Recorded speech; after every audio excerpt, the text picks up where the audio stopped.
Hi everybody, this is for 285 fall 2021. It's my first time trying to explain voltage drops with one method.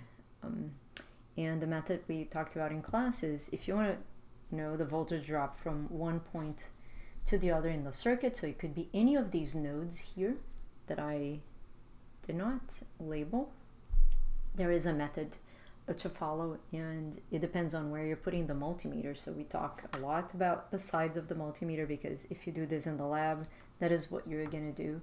If you put the red terminal here and the black here, it means you are assuming a polarity. You are expecting the plus to be on this side and the minus on this side, or not expecting. Your voltmeter is, right? So the red and the black.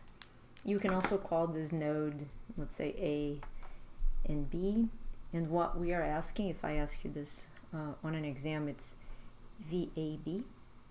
And I only want to know the plus and the minus to know the direction I'm going along a certain path to measure the voltage drops.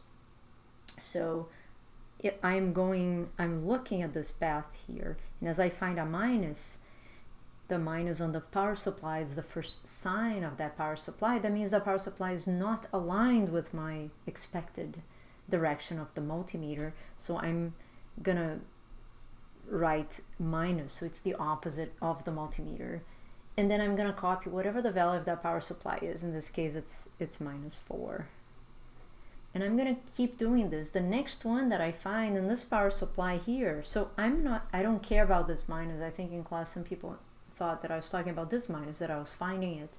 This minus I end up never finding. I don't care about it. It's my destination, I guess.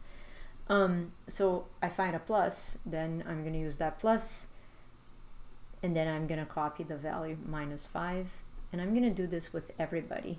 So this is a minus for this battery here. This means this battery is minus and plus this way. So I'm going to call that -6, and then -3, and then +2, -1, +7 equals some number. Maybe I'll have to do it.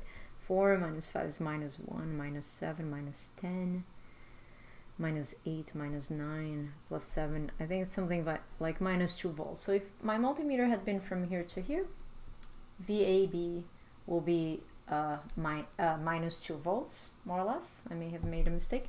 And the other way of writing this that I talked about is that VAB is the voltage in A minus the voltage in B. And this will be useful when we're talking about nodal voltages in the next video.